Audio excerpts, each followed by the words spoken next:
Lights, camera, action!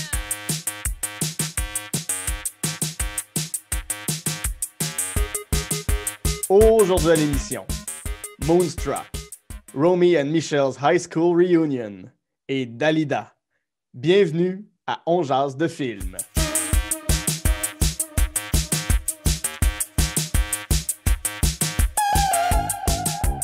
Bonjour à tous et à toutes, c'est Guy Saint-Cyr, On jase de film. La formule est bien simple, je m'entretiens avec un ou une invitée de ses goûts en matière de cinéma. Donc ensemble, on passe en revue 3 coups de cœur, une déception et un plaisir coupable. Ce sont les Goods, the Bad and the Ugly de la cinéphilie de mon invité. Et aujourd'hui, c'est une joie immense. En fait, je dirais, c'est rare que ça arrive, mais aujourd'hui, je dois m'incliner avec beaucoup de références parce que je reçois une queen de Montréal.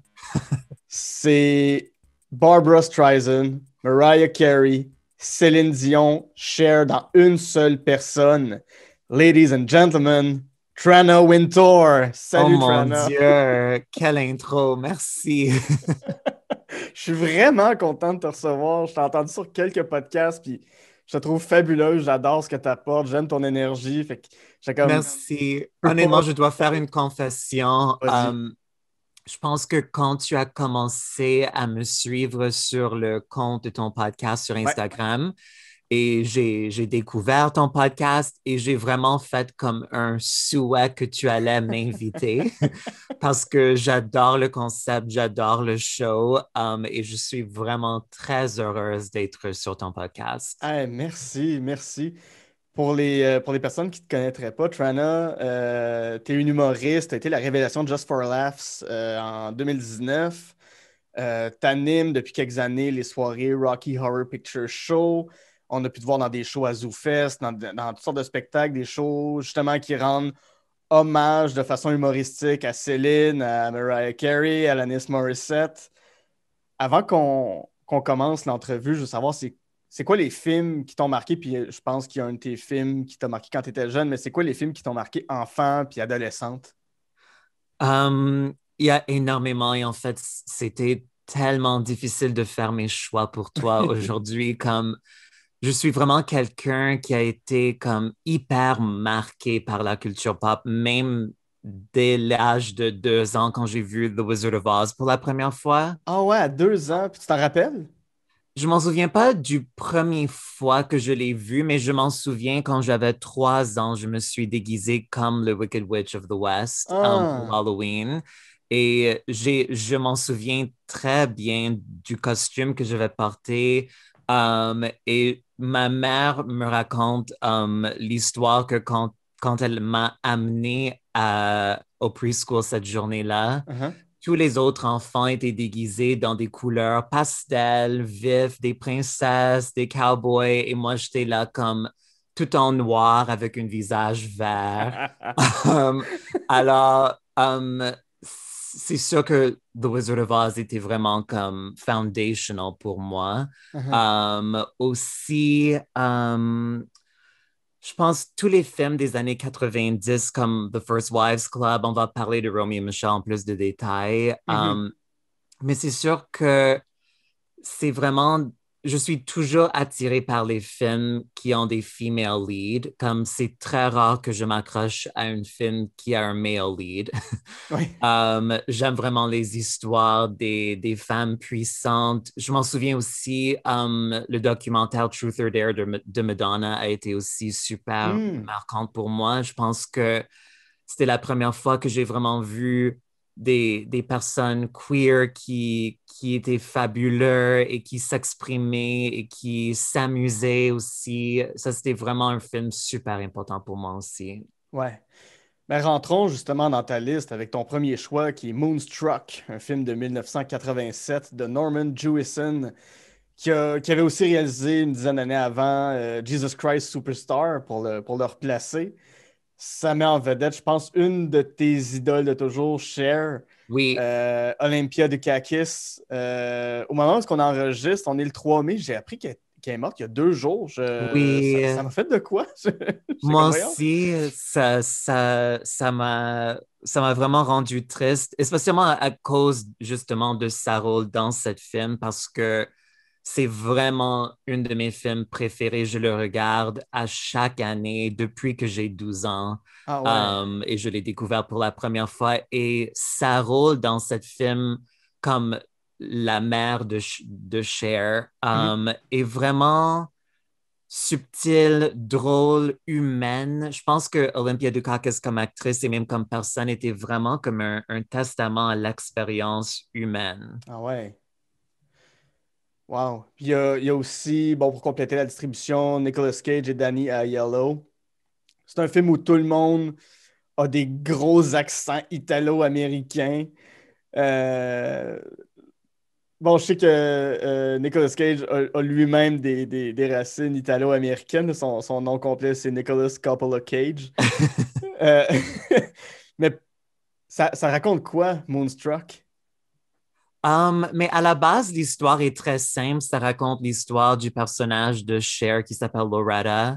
Loretta est une femme dans la fin trentaine qui est à un moment dans sa vie où she's given up a little bit. Elle pense Mhm, qu'elle a eu de la malchance dans sa vie de femme. Elle avait été mariée.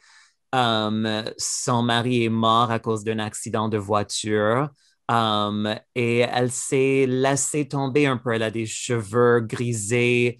Um, Elle travaille comme comptable pour des petites entreprises. Elle vit toujours chez sa famille dans une grande maison à Brooklyn.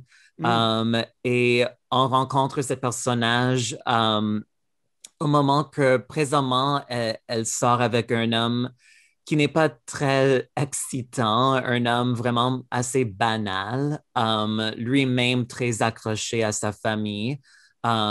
Et il la demande en mariage et elle dit oui, mais elle n'est pas amoureuse de lui. It's like she's just settling. mhm, Mais il a un souhait et c'est que Cher demande à son frère avec qui il a une relation assez pénible de venir au mariage. Et mhm. le rôle du frère est joué par Nicolas Cage.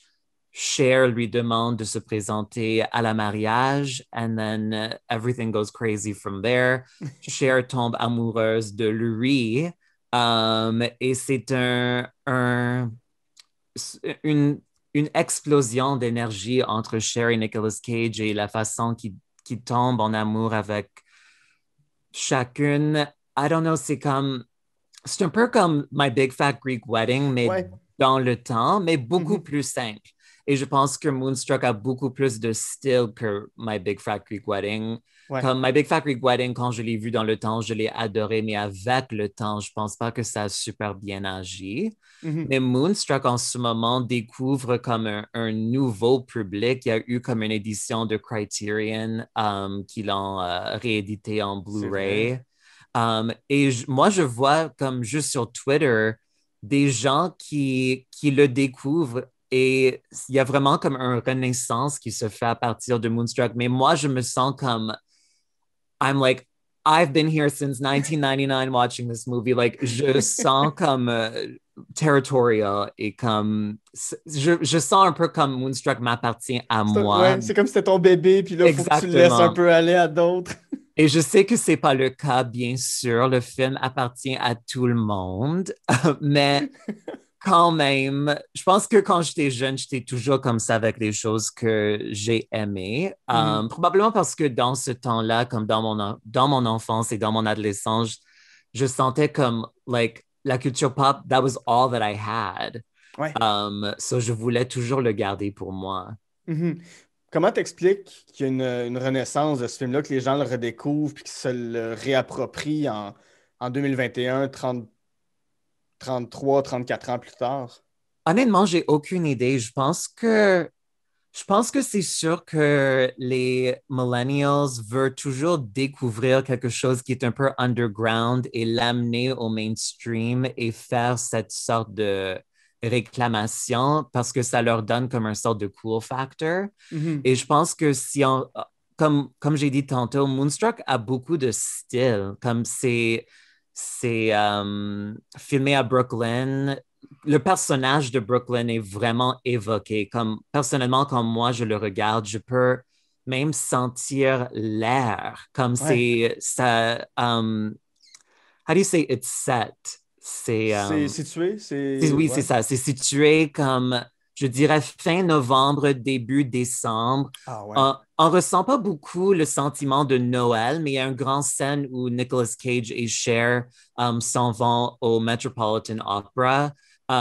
Et c'est là un peu on ressent que c'est quand même la période de temps des fêtes où le temps des fêtes s'approche. Mhm. Et je pense que le film fait un super bon travail de nous faire ressentir l'ambiance de Brooklyn, les soirées de Brooklyn. Et je pense que c'est à cause de ce style qui a eu justement cette renaissance. Parce que je pense que maintenant, comme avec le temps, cette film a vraiment généré comme un cool factor. Mhm. Ouais. Puis je regardais des extraits, puis il y a quelque chose qui fait un peu aussi pièce de théâtre. Tu sais, ça avait l'air un peu d'être une version italo-américaine par bout de Streetcar Named Desire. Quand tu regardes comment Nicolas Cage avec voyons, en camisole, tu sais, qui renverse la table, puis qui prend Cher, puis il est Oui, comme Come with me, where are you bringing me? To the bed! Puis il est comme exactement. Et OK, en fait, yes! mais justement, j'ignore son nom, mais la personne qui a écrit le scénario, il est Ouais, vraiment connu comme scénariste de pièces de théâtre. OK. Et alors, ça fait totalement du sens que tu as eu ce sentiment parce que je pense qu'il a écrit vraiment dans cet style. Ouais. Je pense on peut l'imaginer sur un scène de Broadway très facilement. Mhm. Parce que le dialogue, justement, dans l'exemple que tu as souligné, est vraiment exagéré. Ouais. Et je trouve que il y a vraiment une poésie dans cet film qu'on voit plus dans le monde de théâtre et moins dans le monde du cinéma. Mhm. Alors, je pense que Moonstruck euh, possède un caractère dans son style qui est assez unique. Ouais. Ouais. Je me demandais aussi, tu sais, parce que sur scène, t'es quelqu'un de très, très exubérante. Puis quand tu donnes un show, t'en mets beaucoup. Y a-t-il une partie qui vient de Moonstruck? Sûrement. Puis en fait, je veux même aller sur le terrain de Cher. C'est quoi l'influence de Cher sur toi, sur l'artiste que t'es? Mais Cher, je l'ai découvert quand j'avais environ 11 ans. C'était quand, bien sûr, la chanson Believe Ouais. a cartonné autour du monde. Et moi, j'étais vraiment séduit par Cher. Par Cher, c'était la première fois que j'ai fait connaissance de ce grand personnage et j'ai devenu comme instantanément obsédé. Alors, après Believe, je voulais comme découvrir tous ses albums, tous ses films, et c'est justement là que j'ai vu Moonstruck pour la première fois. Et j'ai vu Cher en concert en 1999. C'était Ah ma ouais. cadeau de graduation de l'école primaire. The gayest present ever. Um, Est-ce que t'étais et le plus, la plus jeune de la salle? Étais-tu comme. sûrement, sûrement. Et c'est vraiment cette concert-là qui m'a beaucoup influencé comme performeuse. Et Mhm. Cher a fait une entrance comme inoubliable. Elle avait une perruque comme rouge-orange énorme, un peu style Braveheart. Et j'étais juste totalement captivé par elle. Et cette expérience, c'était vraiment comme le premier grand show live à laquelle j'avais assisté. Uh-huh. Alors, ça m'a beaucoup marqué. Mais même avant ce concert, j'avais toujours ressenti en moi une énergie de performeuse. Et quand j'étais très jeune, je ne savais pas quoi faire avec, mais cet concert-là m'a beaucoup marqué. Et en fait, il y avait un moment dans le concert où il y avait comme un montage avec les scènes iconiques des films de Cher, incluant bien sûr le moment de Moonstruck où elle frappe Nicolas Cage et elle dit Mhm. Snap out of it! Alors, même si ce n'était pas nécessairement conscient, c'est sûr que toutes ces influences-là, je les absorbais sans aucune question. Mhm. Moonstruck, ça parle entre autres d'un coup de foudre. Faut que je te demande, as-tu déjà eu un coup de foudre pour quelqu'un? Ça s'est passé comment? Ou en Bien as-tu eu sûr, plusieurs? je dirais qu'il y a eu deux qui ont été assez marquants pour moi. Les OK. deux ont été vraiment terribles. Ouais. Ben, c'est Mais il y souvent a... ça, hein? Un coup de foudre, Oui, ça finit rarement bien. exactement. Mais ce que je pense que rendu où je suis dans ma vie présentement, la scène de Moonstruck qui me touche le plus, Mhm. c'est vraiment le scène vers la fin. Cher et Nicolas Cage, ils ont été à l'opéra. Cher découvre que son père trompe sa mère. Il y a comme everything sort of comes up to the surface. Cher et Nicolas Cage, ils vont aller prendre un verre. Ensuite, ils sont en train de marcher et ils se trouvent devant les portes du maison de Nicolas Cage. Cher est un peu fâchée parce qu'elle veut plus rien savoir de Nicolas Cage. Elle veut pas s'adonner à cette expérience et cet amour qui transpire entre eux autres. Et Mhm. Nicholas lui donne un speech qui justement est assez théâtral. On peut le voir vraiment comme un monologue Mhm. qui parle du fait que Nicolas Cage dit grosso modo que comme humain, on n'est pas ici pour que les choses soient parfaites, on est ici pour que nos cœurs soient brisés. Ça fait partie de Mhm. l'expérience. Et je pense que comme j'ai toujours eu des mauvaises expériences en humour, I've become like a bit closed off. Like, je Ouais. suis un peu renfermé. Et chaque fois que je regarde cette film, cette speech-là est vraiment comme un reminder que c'est normal et qu'il y a vraiment une beauté dans la tristesse et dans les douleurs de cœur. Ouais. Ouais, ouais, ouais. Puis, si je te demande, c'est une question que j'avais posée à Stéphanie Vandelac quand elle est venue sur mon podcast. C'est quoi la chose la plus folle que tu as faite par amour? Honnêtement, pas grand-chose. Like, OK. I'm not a very crazy person. Je suis vraiment quelqu'un qui est assez restreint et qui aime le contrôle. Alors, c'est assez rare que je fais des choses qui sont comme vraiment folles ou fous. Je pense que comme le dernier coup de cœur ou le dernier fois que j'ai tombé amoureuse de quelqu'un, je pense que la chose la plus comme crazy que j'ai faite était vraiment juste de exprimer mes sentiments, de lui dire like I'm in Wow. love with you. Et blew up in my face. Mhm. Uh, but c'est ça, c'est vraiment juste le fait de le dire, de l'exprimer et de prendre cette chance pour voir si ces sentiments-là sont pas partagés. Ils n'étaient pas partagés à ce moment-là, malheureusement, mais, au moins j'ai pris la chance. Ouais. Ouais, c'est magnifique.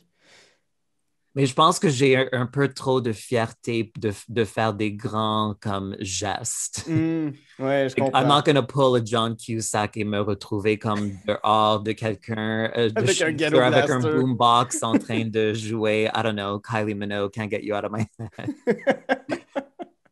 C'est sûr. Ouais, ouais, ouais. Puis C'est pas mon style du tout. Moi, je suis beaucoup plus style de avoir des sentiments, de pleurer chaque soir, de les Ah, garder en moi, juste à temps que je ne peux plus les garder en moi. Et je fais la révélation et c'est généralement trop tard ou c'est pas partagé. ouais.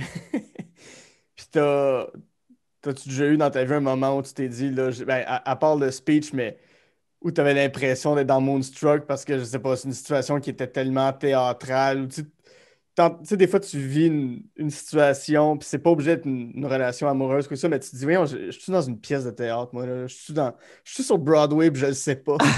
Mais en fait, c'est beaucoup plus subtil pour moi, comme il y a quelques années, mais en fait, il y avait quelques années que je descendais à New York assez régulièrement. Mhm. Mais je restais toujours comme à Manhattan. Mais une Ouais. année que j'étais là, et en fait, je pense que c'était la dernière fois que j'étais là. Je pense, I don't know, 2017, 2018. En tout cas, j'avais une amie qui a pris un appartement à Brooklyn et j'ai resté avec elle pour quelques jours.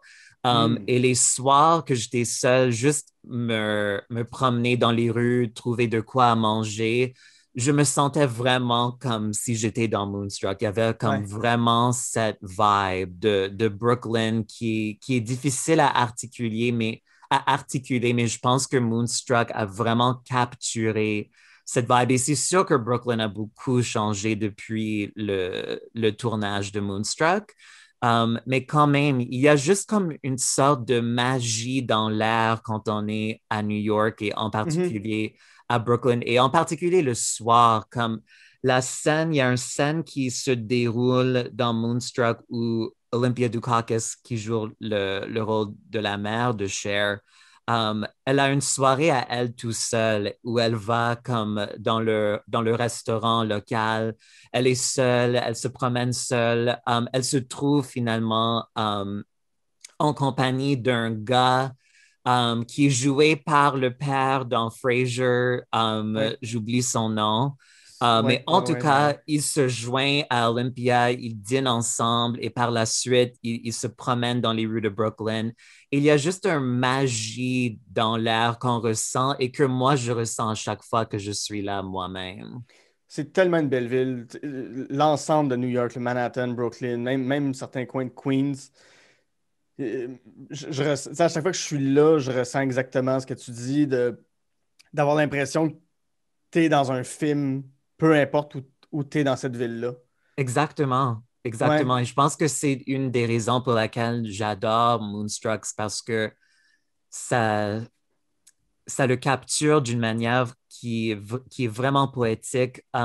Et aussi, comme ça va peut-être être un peu bizarre, mais je peux seulement regarder Moonstruck fin novembre, début Mhm. décembre. Il faut que je le regarde dans cet temps-là parce que c'est le temps où est situé le film. Ouais. Et l'idée de visionner Moonstruck comme au mois d'août, ça fait aucun sens pour moi. Like, il faut que je le regarde dans la même période de l'année qui se déroule le film. Mhm. Ouais, ouais, non, je comprends. Ton deuxième coup de cœur, c'est Romy and Michelle's High School Reunion. C'est un film de 1997 réalisé par David Mirkin. David Mirkin qui n'a pas fait beaucoup de films, mais il est entre autres, depuis 1993 jusqu'à aujourd'hui, un des producteurs sur The Simpsons. Donc, il a tout mon respect. Ça met en vedette Mira Sorvino, Lisa Kudrow, qu'on connaît bien sûr de Friends en tant que Phoebe Buffay. Janine Garofalo, qui était dans Saturday Night Live, Alan Cummings, qui a fait plein de films, plein de rôles un peu partout. Là. Vous voyez sa face, vous savez tout de suite c'est qui. Ça raconte quoi, Romy and Michelle's High School Reunion? Alors, Romy et Michelle sont deux meilleurs amis qui ont été à l'école secondaire ensemble et dans les années 80. Et ils ont été meilleurs amis et après que l'école est terminée, ils restent amis, ils vivent ensemble. Ils ont déménagé de Tucson, Arizona à LA et maintenant ils vivent comme la vie de les LA Girls.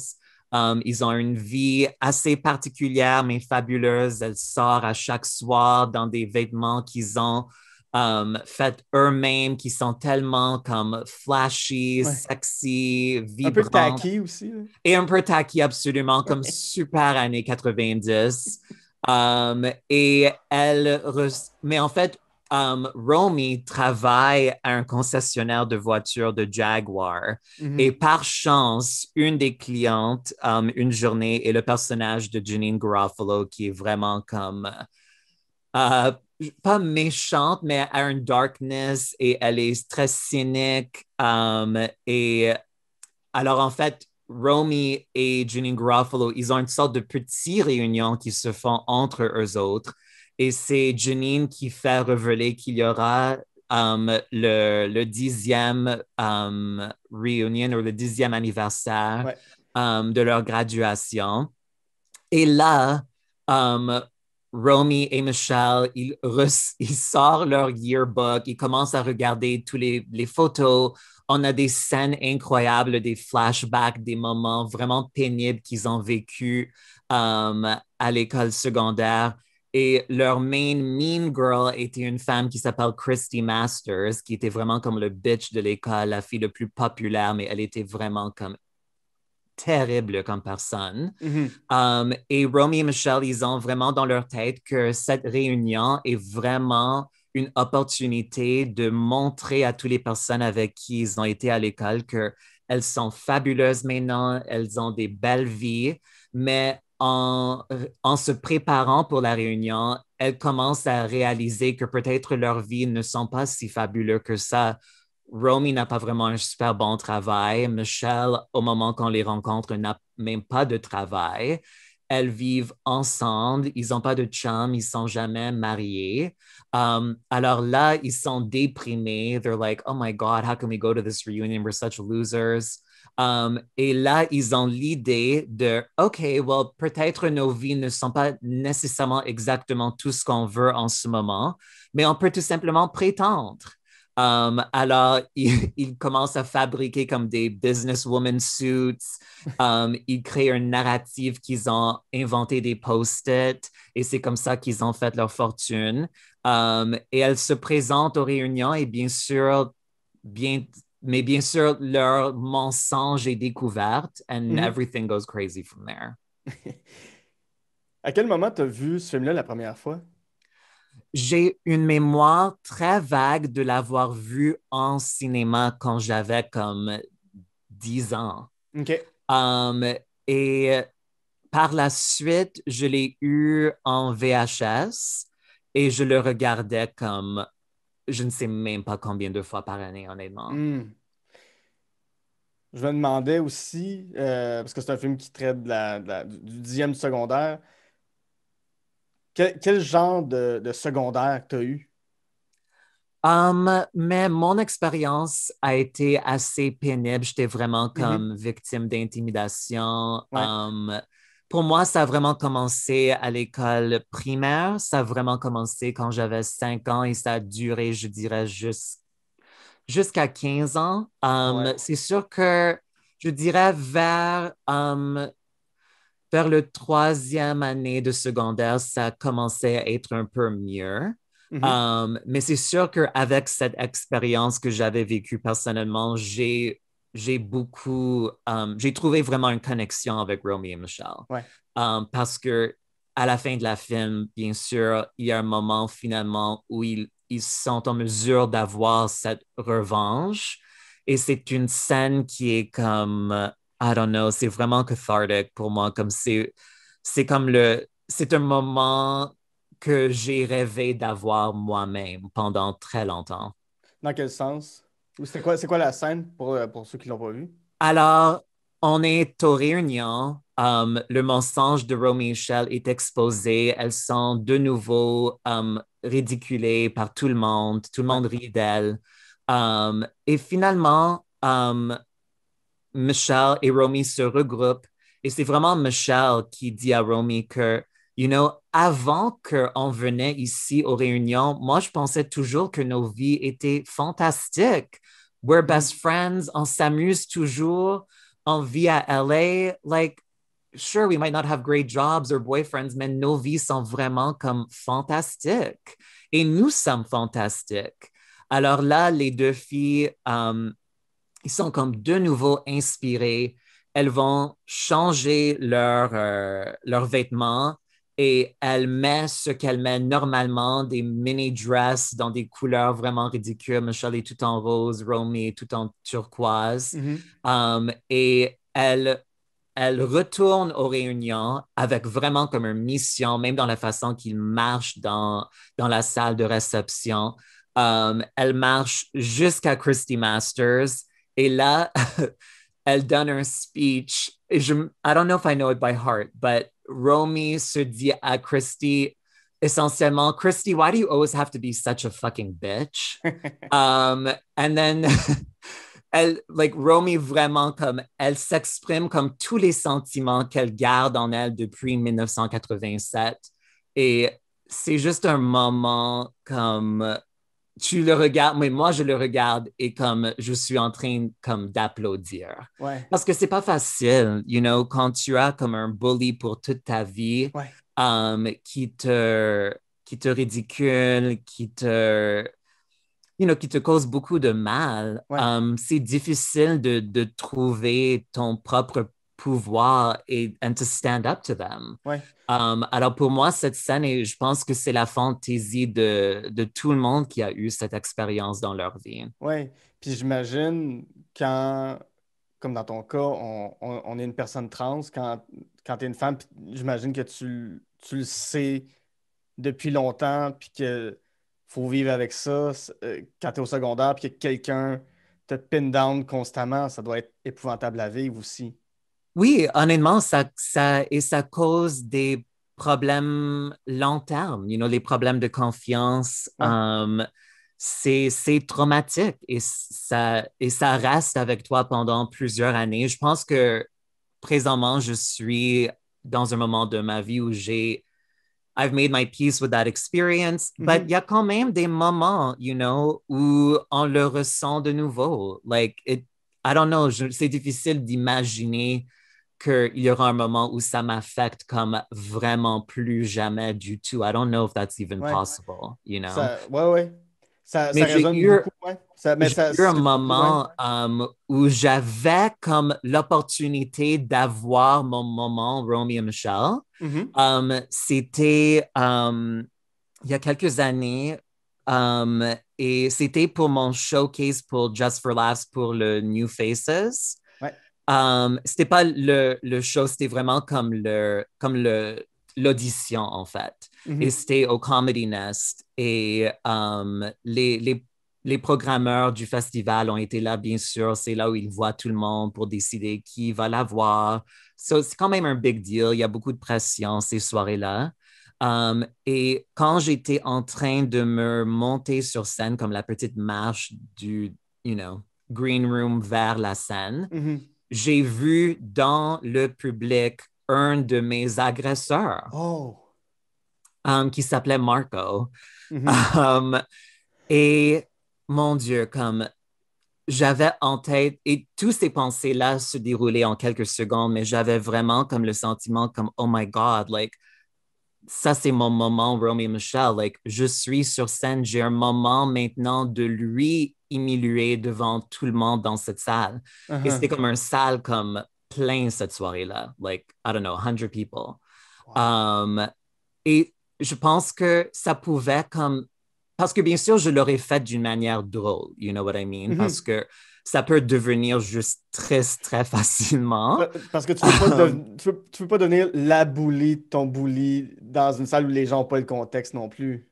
Mais j'allais donner le contexte parce que, Ouais. comme par exemple, si moi j'étais à un show d'humour, un comedy show, et qu'il y a un humoriste sur scène et que l'humoriste commence à dire que, hey, you guys, quelque chose de très bizarre m'est arrivé en ce moment live. My high school bully is here in the audience. Like, I would be freaking out and loving it si Ouais. j'étais dans le public et j'aurais eu la chance de assister à un tel moment.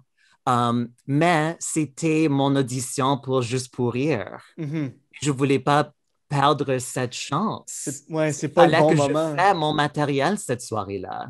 Ouais. Parce que si c'était une autre soirée, comme juste une soirée, comme un average night at the club, like, j'aurais tellement pris cette chance d'avoir comme ma petite revanche. Mhm. Ouais. Puis t'es-tu allé à ton 10e du secondaire ou t'as préféré Oui, pas? Ouais, ok. Ça s'est et passé comment? tout le monde était super gentil. Ouais. Mais honnêtement, il faut dire que la plupart du temps, pour moi, mes agresseurs étaient toujours plus âgés que moi. Ok. En général, les personnes qui étaient comme mon âge et dans mes classes n'étaient pas les agresseurs. Mhm. Mais c'est ça, honnêtement, à ma 10e réunion, tout le monde était comme super gentil. J'espérais qu'il y allait avoir du drame parce que j'ai grandi, j'ai grandi avec le film Romy Ouais, Michelle et je oui. voulais vraiment une telle expérience Mhm. et je ne l'ai pas eu. Ouais, non, je comprends, je comprends. Ce que tu dis. par rapport aux agresseurs, tout ça, ça résonne beaucoup en moi. Puis il y a des choses que tu viens de dire que, mon Dieu, ça me touche parce que, tu sais, moi, de secondaire 1 à secondaire 3 à peu près, j'avais à peu près pas d'amis. J'avais un ami en secondaire 2, puis secondaire 3, secondaire 1, j'en avais aucun. Puis je me suis fait bullier à fond. Puis euh, moi, c'est quand je suis arrivé à mon 10e du secondaire que j'étais heureux de voir ces gens, la plupart de ces gens-là. Pour la première fois, j'étais heureux de les voir. Ça a pris 10 ans, tu sais. Mais Euh, heureux dans quel sens? Heureux dans le sens où là, j'étais bien avec moi-même aussi. Tu sais, je venais d'apprendre que j'entrais à l'école de l'humour comme auteur. Donc, j'étais rendu à un point dans ma vie où je me disais, OK, je suis en train de réussir. Je suis en train d'arriver là où j'ai envie d'être. Euh, Ce que j'avais l'impression que je ne pouvais pas me permettre au secondaire, tu sais. Mhm. Euh, Fait que, Et est-ce que tu ouais. as eu la chance de leur parler ou Non, parce que les autres n'étaient pas là, parce qu'ils ont finalement pas fini leur secondaire. Il y avait. Ça, c'était fou. Il y avait un des bullies de l'école qui était là. Et ce gars-là qui détestait le secondaire, qui détestait tout le monde au secondaire, on a appris qu'il était rendu concierge de l'école. Oh God. Puis il était pas capable de regarder personne dans les yeux. Mais ça m'a tellement fait de la peine pour lui quand je l'ai vu, Non, puis qu'il était tout honnêtement, recroquevillé. Mais il y a quelque chose qui est venu me chercher quand même, tu sais. non, c'est sûr. Mais c'est ça quand je repense à ces années-là, spécialement parce que pour moi, c'était vraiment le pire à l'école primaire. Ouais. Um, et comme quand je repense à ces années-là, même les agresseurs, on était tous bébés, you know, like, Ouais. comme moi, j'avais 5 ans, comme beaucoup de mes bullies avaient 12 ans, et c'est sûr que quand tu as 5 ans, un enfant de Ah. 12 ans a vraiment l'air d'une personne de 20 ans.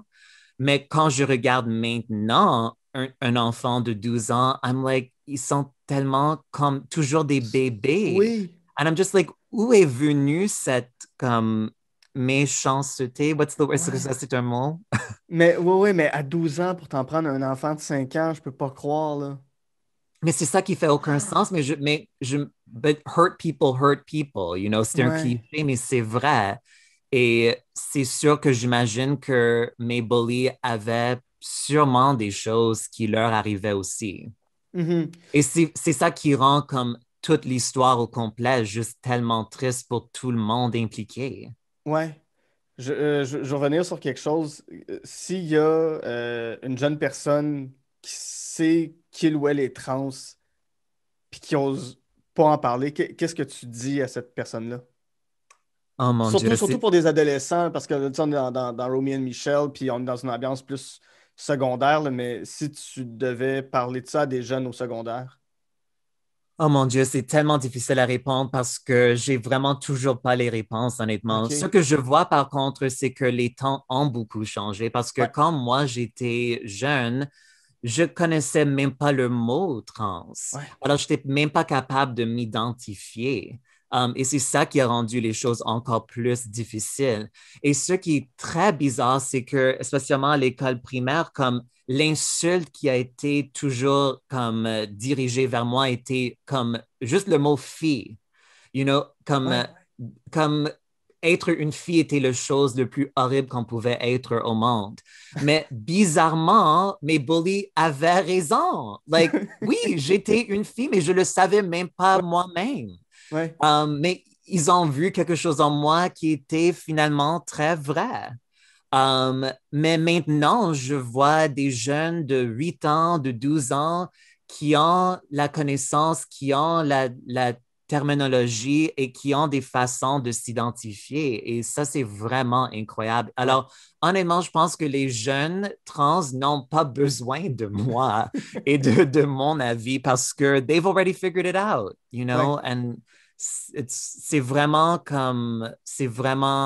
touchant de voir à quel point les choses ont changé dans une si petite période de temps. Et c'est sûr que les choses ne sont toujours pas parfaites, mais c'est quand même rassurant de voir ces changements. Ouais. Puis juste pour un jeune ou une jeune qui voit que tu réussis, qui voit que ça marche, déjà ça, c'est une bonne poussée pour s'accepter. J'espère. I mean, c'est sûr que j'entends ce commentaire de temps en temps et ça me touche à chaque fois, mais j'ai quand même, c'est un peu surréal pour moi de recevoir ce type de commentaire. OK. C'est un peu difficile pour moi de l'accepter. C'est juste trop bizarre. Parce OK. que moi, j'ai grandi vraiment en regardant des personnes comme Cher ou même Mhm. les personnages de Romy et Michelle.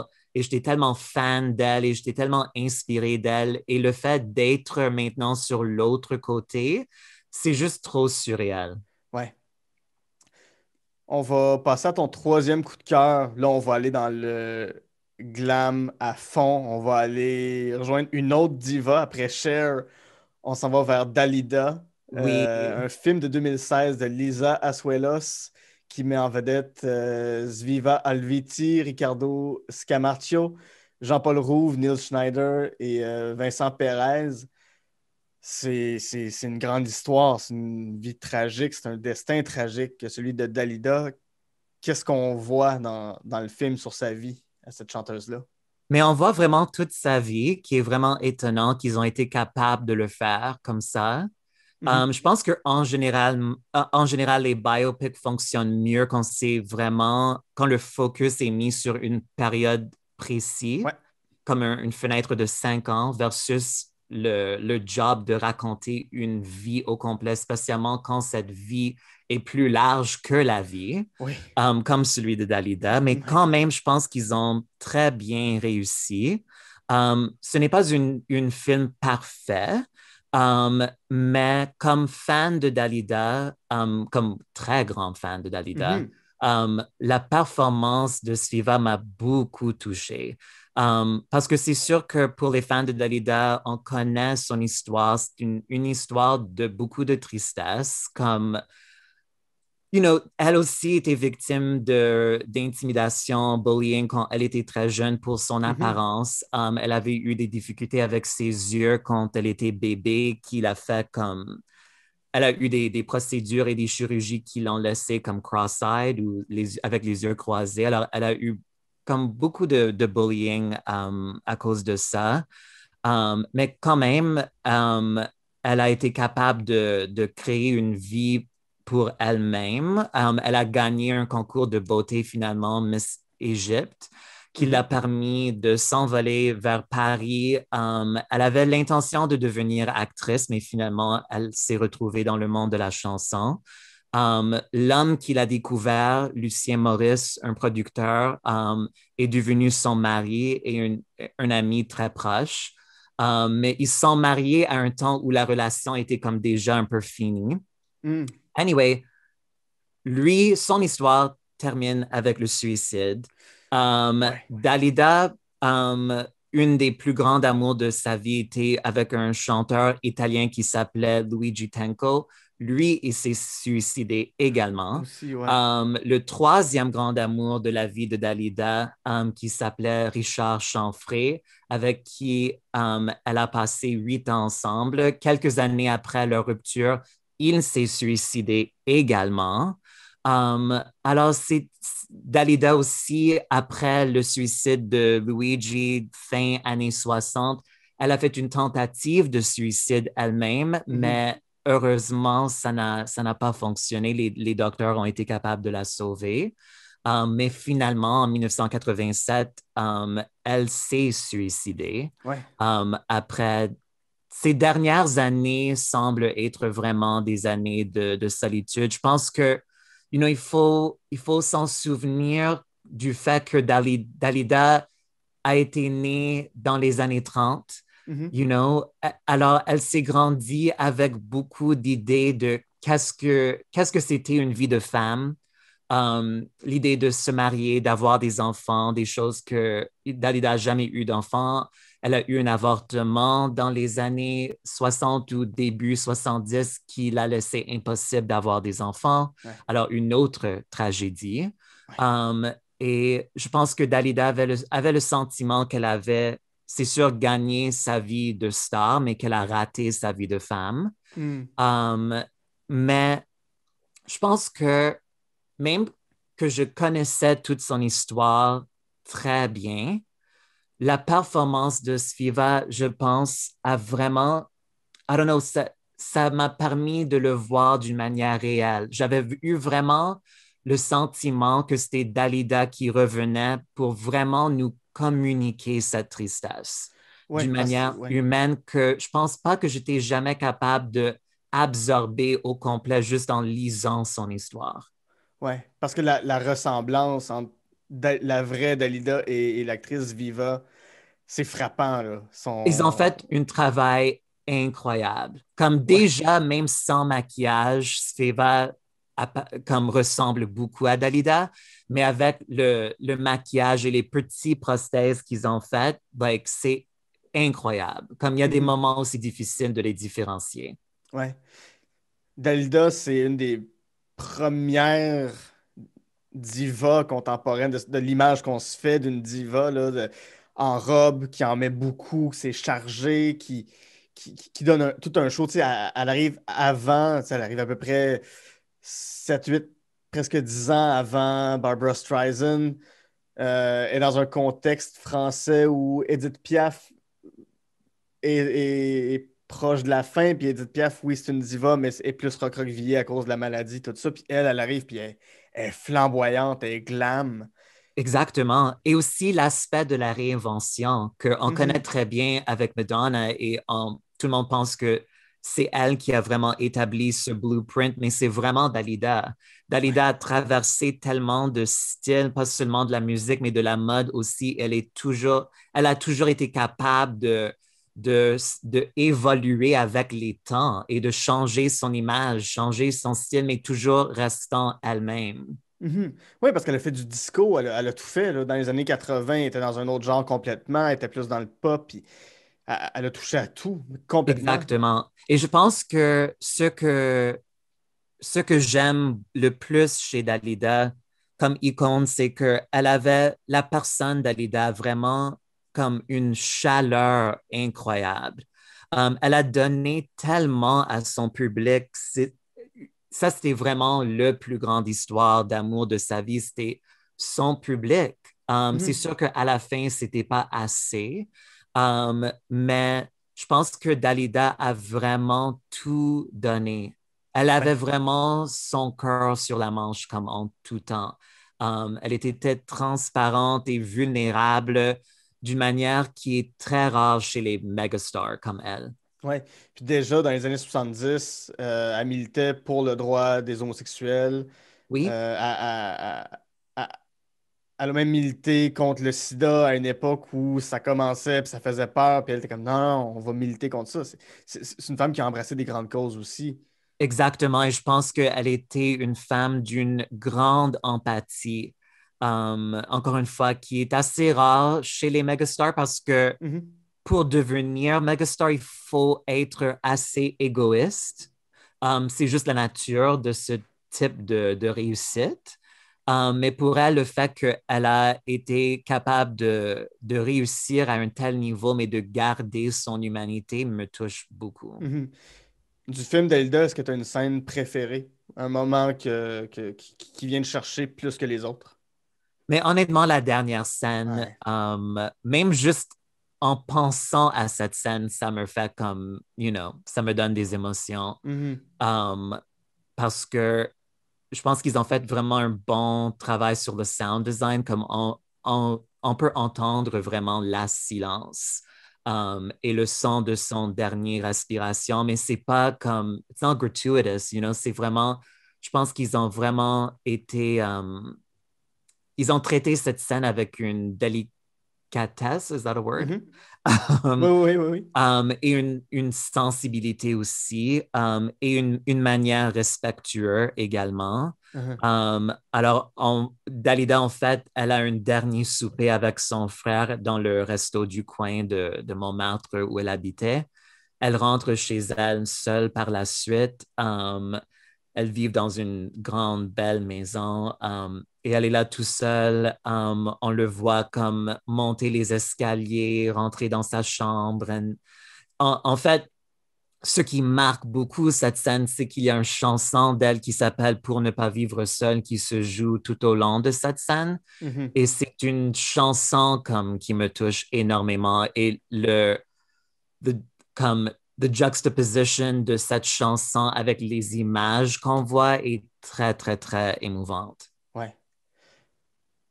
C'est très complet. On va faire une petite pause là-dessus.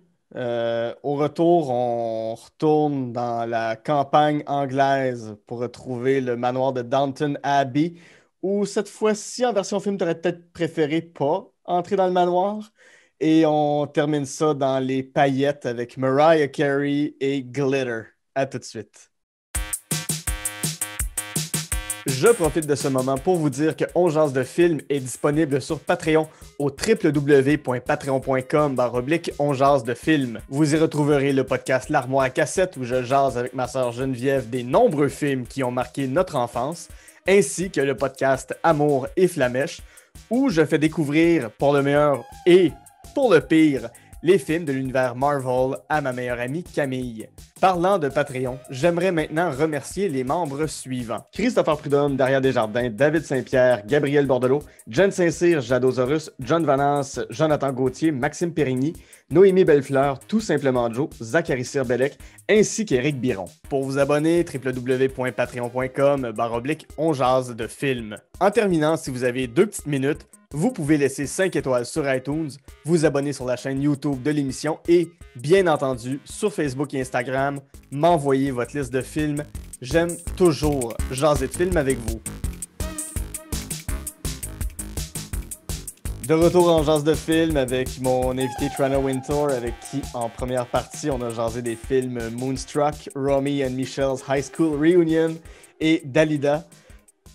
Ton film détesté maintenant, un film que t'as pas aimé, c'est l'adaptation cinématographique de Downton Abbey qui a été réalisée en 2019 par Michael Engler qui met en vedette bien sûr les comédiens de la série dont Hugh Bonneville, Maggie Smith, Elizabeth McGovern, Michelle Dockery.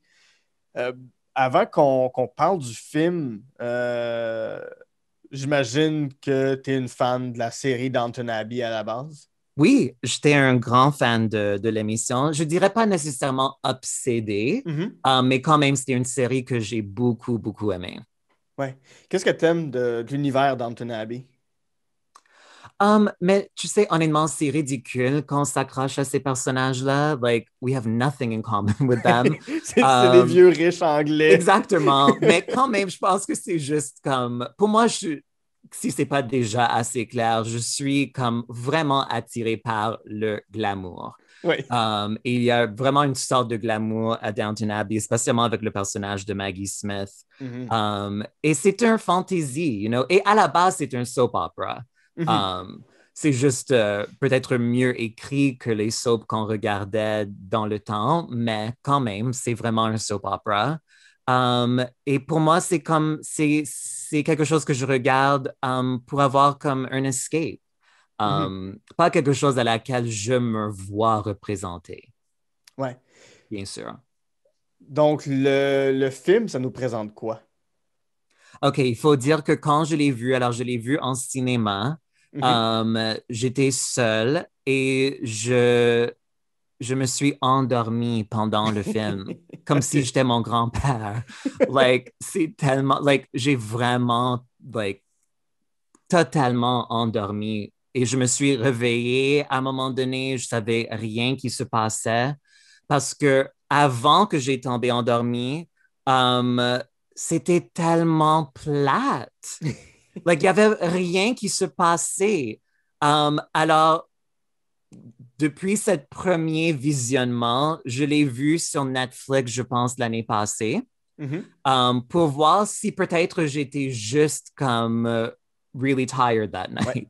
Je me disais comme peut-être c'était pas le film, peut-être c'était moi. Alors, je l'ai regardé sur Netflix ou Crave, je m'en souviens plus. Et finalement, l'histoire ou le grand storyline du film, c'est que la famille de Downton Abbey reçoit une visite royale du reine et le roi. Ouais. Et à la base, alors tout le monde est excité par cette grande visite qui s'annonce. Alors tout le staff qui habite en bas, les cuisiniers, cuisinières, les maids, tout le monde en bas, les butlers et tout ça, ils sont tellement excités par la grande visite. Mhm. Et là, il s'avère que la famille royale voyage avec leur propre staff. Alors finalement, le staff de Downton Abbey n'aura pas la chance de servir les royaux. Mm. Um, alors, le staff de Downton Abbey devise un plan pour comme, I don't know, they devise a plan to like lock up the royal family staff pour qu'ils soient capables de leur servir. OK. Like, ça fait aucun sens. J'ai l'impression que tu Like, me qui décris veut genre. travailler? It's like, tu as une chance d'avoir quelques jours de congé, mais non, tu vas deviser un plan comme ridicule pour que toi, tu sois capable de servir le roi et la reine. J'ai l'impression que tu me décris un peu genre The Parent Trap ou ce Oui, genre de film. exactement, c'est ça, c'est ça. Je sais pas, comme je cherche mes mots, je ne sais pas, même en anglais, je sais pas comment le dire, but c'est pas qu'ils font un kidnapping, mais comme c'est l'idée de comme faire coincer quelqu'un dans une chambre et barrer la porte, you know? Ouais. But like, ça fait aucun sens. Il faut qu'on croit que cette staff adore servir les riches à un tel point. Like, ça fait aucun sens. C'est tellement stupide comme histoire. Mais c'est ça, je reviens un peu sur la série. À part le côté glam, qu'est-ce qui te change? Est-ce qu'il y a quelque chose dans espèce de vieille bourgeoisie britannique qui te chante? Tu sais, c'est une société qui est très conservatrice, très maniérée. Tu sais, les cuillères vont à telle place, les fourchettes Oui. vont ici. Tu sais, c'est quelque chose qui te charme en général Oui, dans la mais vie. en fait, like, je sais que ça devrait pas, mais oui, parce que moi, j'ai jamais grandi avec l'argent. Mhm. Alors, c'est sûr que pour moi, être riche est toujours une fantaisie. Um, c'est la même raison pour laquelle je m'accroche à Martha Stewart aussi. Je pense qu'il y a quelque chose dans un monde qui est très organisé, comme tu as décrit, comme chaque cuillère à sa place. Je pense que pour moi, il y a un sentiment de sécurité dans ce type de ordre Ouais. que je n'ai pas dans ma vie, you know? OK. Alors, à quelques points, comme le fait juste de le regarder me donne au moins le sentiment pour une heure. Mhm. Ce que t'as mentionné Martha Stewart. Ce que j'aime de Martha Stewart, c'est que c'est une femme où tout est organisé, tout est bien placé, mais en même temps, elle fait de la prison puis elle fume du pot avec Snoop Dogg. Exactement, comme Martha est vraiment comme, elle a beaucoup de contradictions, Oui, mais c'est ça. mais son comme devotion à l'ordre et la perfection, ça c'est très réel, comme c'est pas un acte. Mhm. Et je pense que comme personnage, elle est super intéressant, mais comme effrayant aussi. Et honnêtement, quand j'ai regardé le film de Downton Abbey, comme à la fin, j'étais comme, pourquoi est-ce que j'ai même aimé le show? Like, ça fait pas de sens. C'est la même chose avec The Crown. You know what I Ouais, mean? ok, Like, ouais. pourquoi on s'intéresse à ces personnes comme vraiment terribles? Ouais. Um, mais c'est sûr que Downton Abbey et The Crown, ça nous donne une version qui est comme juicy et soap opera et dramatique. C'est pas la réalité. Mhm. Si, par exemple, Downton Abbey était un documentaire, je suis sûr que tous les servants like, détestaient cette famille. Probablement, ouais. Oui, puis là, on nous présente Maggie Smith comme la vieille madame bourgeoise qui est un peu witty puis qui a toujours la petite phrase assassine, mais dans la vraie vie, il voudrait la tuer. Sûrement, sûrement, like, aucune question. Et honnêtement, je me sens coupable de regarder Downton Abbey et The Crown, mais à un certain point, je ne peux pas résister. Mhm. Ouais, ouais, ouais. On va finir avec ton plaisir coupable, ton guilty pleasure, qui est Glitter, un film de 2001, réalisé par Vondie Curtis Hall, qui met en vedette Mariah Carey. Puis là, on va pouvoir parler de Mariah Carey et ton amour pour elle. Il y a aussi Max Beasley et Terrence Howard. C'est quoi ce film-là, Glitter? Pourquoi c'est un plaisir coupable? Mais tout d'abord, je ne crois pas vraiment dans les plaisirs coupables, Ouais. peut-être sauf Downton Abbey. Um, parce que moi, honnêtement, j'adore les mauvais films. Like, j'adore les mauvais films plus que j'aime les films qui gagnent les Oscars de meilleurs films, honnêtement. Comme Mommy Dearest, Showgirls, ça c'est parmi mes films préférés.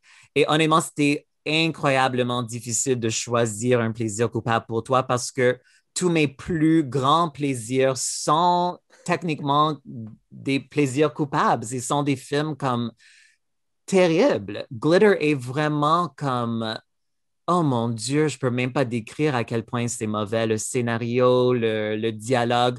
Ce qui me fait rire le plus de Glitter, c'est que c'est situé dans les années comme début 80 à New York, qui est vraiment comme un moment marqué de son style. C'était le temps de Keith Haring, les débuts de Madonna, you know, underground, graffiti.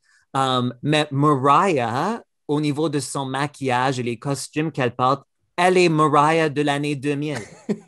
Like, elle n'a même pas essayé de nous donner le look 80. Like, elle est 100% Mariah année 2000.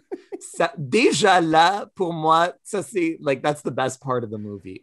Pour vrai, j'ai lu un peu sur le film parce que j'ai jamais vu. Tu m'apprends, premièrement, que ça se passe dans les années 80 parce que je regardais la pochette, je regardais les photos du film, puis ça n'a pas de l'air du tout de ça. Exactement. Mais honnêtement, si tu le regardes et qu'on ne te le dit pas, tu le saurais jamais. Et une chose qu'ils font aussi qui est extrêmement drôle, c'est que à chaque 10 minutes, pour nous faire comme un reminder que c'est l'année 1982, ils jouent comme 30 secondes de Curtis Blow, These Are the Breaks. Like, alors, il prend une chanson de cette époque-là et il le joue comme à chaque 10 minutes. Et c'est comme ça qu'il nous communique que c'est l'année 1982. Wow! Mais on le voit très peu dans les sets, on le voit très peu dans les costumes. Et au niveau de Mariah, encore une fois, on le voit comme pas du tout.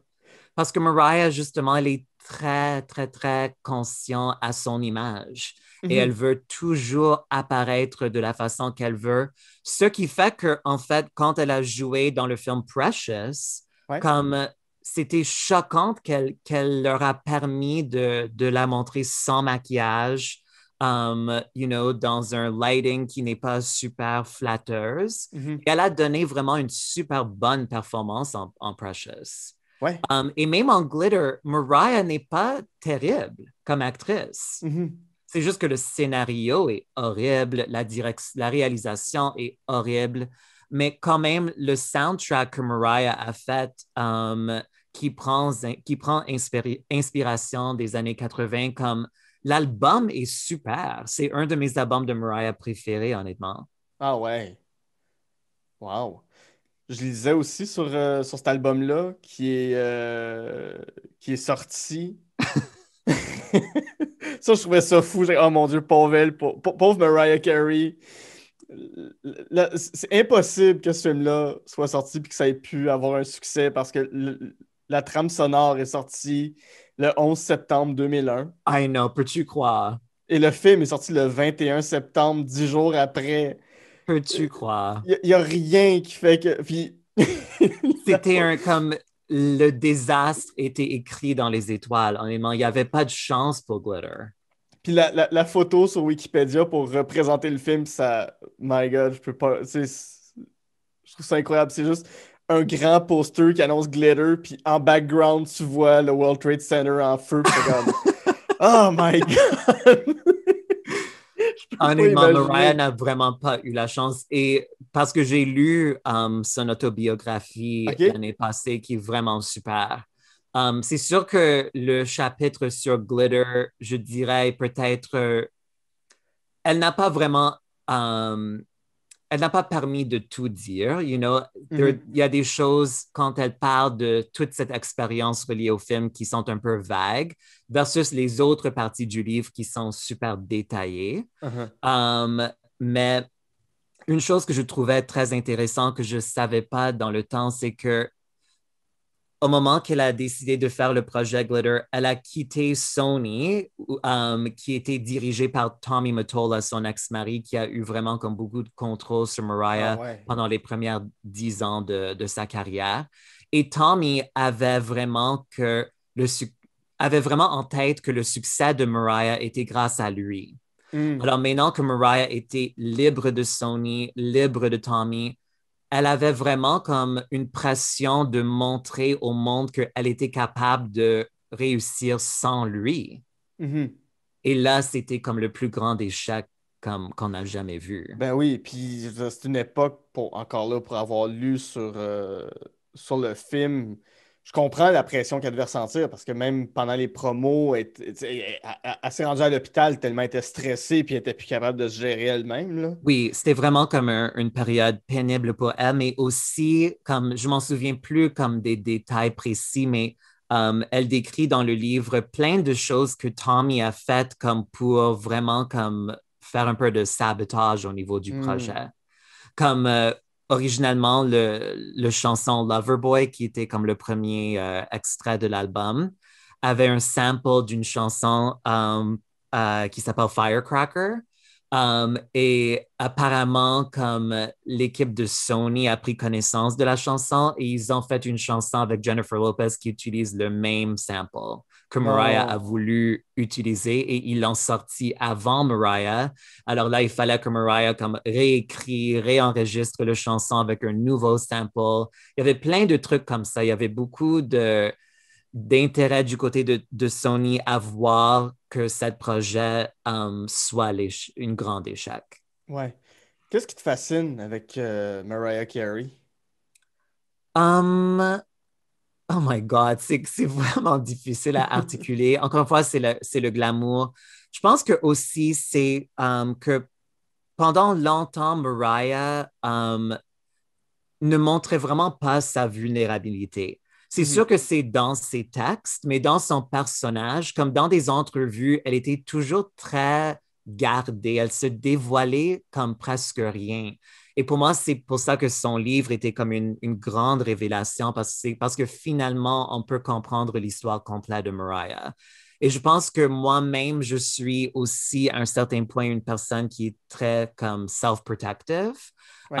Alors, je sens une connexion avec Mariah dans ce sens-là. Et j'aime vraiment, comme on voit, comme dans presque toutes mes sélections d'aujourd'hui, comme j'aime les personnes qui vivent des grandes vies, qui vont Mhm. vraiment comme, I don't know, qui sont capables de créer leur propre monde. Ouais. Et qui sont capables de réaliser leurs rêves sur une niveau vraiment comme étonnant. Et je j'ai pas la même rêve nécessairement. Like, je rêve pas d'être megastar comme Mariah Carey. Moi, je rêve juste d'être capable de vivre mon art. C'est vraiment juste ça. Mhm. Mais je suis vraiment comme inspirée des grandes femmes qui ont été capables de faire un cheminement qui n'était pas facile, mais que finalement, à la fin de la ligne, ils ont été capables de traverser tous les arts durs, the hardships, Ouais. pour devenir comme ce qu'elle veut. Ouais, je comprends. Et j'aime Oui. juste vraiment les chansons de Mariah. Like, elle est vraiment une bonne écrivaine et évidemment une bonne chanteuse aussi. Et sa musique est juste comme vraiment super. Et je pense que beaucoup de personnes ne le savent pas et Mariah le mentionne à chaque instant possible que elle est vraiment l'écrivaine. She is a Mhm. songwriter. Tout le monde pense qu'elle est juste interprète comme Céline Dion, mais ce n'est pas le cas du tout. Ouais. Ouais, parce que Céline, elle a écrit deux chansons, trois, Même pas, puis... je pense, honnêtement. Je Ouais, pense qu'à ce jour, Céline, je pense qu'elle n'a même pas écrit un seul. je pense que... Ben, je sais qu'elle en a une. OK. Je sais plus... Mais c'est pas un grand texte, là. Je me souviens d'avoir entendu, j'ai fait... Wow. Continue d'appeler Luc Plamondon. Mais au niveau de Glitter aussi, j'adore quand un grand pop star fait son premier film. Comme j'aime, parce que en principe, c'est généralement toujours un désastre. Et j'adore les désastres. Et j'ai vraiment comme une grande affinité pour les films de pop stars comme les films de Jennifer Lopez, les films de Madonna qui sont like horribles. Quand les pop stars font des films, c'est toujours comme un désastre, vraiment. Mais comme un désastre comme qui est tellement comme le désastre est tellement large que c'est tellement entertaining. Pour moi, c'est plus entertaining que de voir une vraiment bonne film. Ben, l'exception reste Cher qui, avec Moonstruck, a gagné l'Oscar. Cher est vraiment une bonne actrice. Ouais. Elle est vraiment l'exception, mais elle a quand même aussi des films terribles comme Burlesque. Burlesque est sur le même niveau que Glitter. OK, ça donne une idée. Tranna, merci 1000 fois. C'était... Quel bel épisode. Je suis tellement comblé. Merci, mais c'était super fun. Merci beaucoup de m'avoir sur le show. C'est un grand plaisir d'avoir discuté avec toi. Si on veut te suivre sur les réseaux sociaux, si on veut suivre tes projets, on va où? Sur Instagram principalement et Twitter. Tranna Wintour, c'est le même partout. Et aussi, j'ai un album qui vient de sortir sur Spotify et tous les streaming platforms aussi. Alors, tout le monde peut écouter ça également. Parfait. Ton album s'appelle comment? Ça s'appelle Safe from Your Affection. Super. Ben, encore une fois, merci beaucoup. Merci à toi. Sur ce, mon nom est Guy Saint-Cyr et avec Tranna Wintour, on a jasé de films.